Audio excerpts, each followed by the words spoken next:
മാറി പിഎംഒസ് ആയിട്ടും കൂടി ഇപ്പോഴും വർക്കൗട്ട് സ്ട്രെങ്തനിങ് എന്നൊക്കെ പറയുമ്പോൾ അതൊക്കെ സ്ത്രീകൾക്കുള്ളതാണോ? പുരുഷന്മാർക്ക് മാത്രമുള്ളതല്ലേ?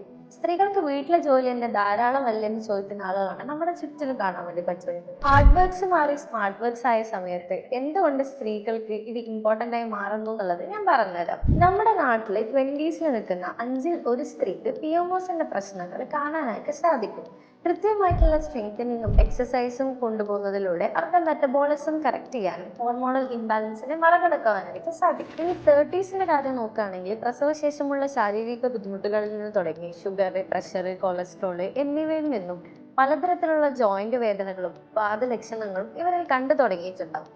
അപ്പോൾ ഇത്തരം ആളുകളിൽ സ്ട്രെങ്ത് ട്രെയിനിങ് വഴി സന്ധികളെ സംരക്ഷിക്കുവാനും ശരീരത്തിന്റെ സ്ട്രെങ്ത് മെയിൻറ്റെയിൻ ചെയ്യുവാനായിട്ടും സാധിക്കും. 40-50 വയസ്സിന്റെ ഇടയിൽ പ്രായമുള്ള ഇന്ത്യയിലെ 30% സ്ത്രീകളിലും ഓസ്റ്റിയോപോറോസിസ് കണ്ടുവരുന്നുണ്ട്.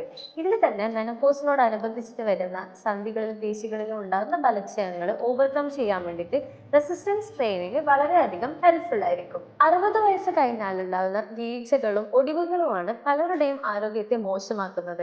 നല്ലൊരു ബാലൻസ്ഡ് ആയിട്ടുള്ള സ്ട്രെങ്തനിങ് കൊടുക്കുകയാണെങ്കിൽ ഇത്തരത്തിലുള്ള ബുദ്ധിമുട്ടുകളിൽ നിന്ന് നമുക്ക് മറികടക്കാൻ സാധിക്കും. ഇനി 70-കാരിൽ ഉണ്ടാകുന്ന ഡിമെൻഷ്യ അഥവാ മറവി രോഗത്തെ മറികടക്കാനായിട്ട് ആഴ്ചയിൽ 2 തവണ എന്ന രീതിയിൽ 6 മാസം നമുക്ക് ചെയ്യാൻ പറ്റുന്ന സ്ട്രെങ്ത് ട്രെയിനിങ് ചെയ്തു കഴിഞ്ഞാൽ ഇതിനെ നമുക്ക് ഈസി ആയിട്ട് ഓവർകം ചെയ്യാൻ പറ്റും. ആഴ്ചയിൽ 2 തവണ വീതം 6 മാസം വെയിറ്റ് ട്രെയിനിങ് ചെയ്താൽ നമ്മുടെ ഓർമ്മശക്തിയെയും കോൺസെൻട്രേഷനെയും വലിയ രീതിയിൽ തന്നെ മെച്ചപ്പെടുത്താനായിട്ട് സഹായിക്കും.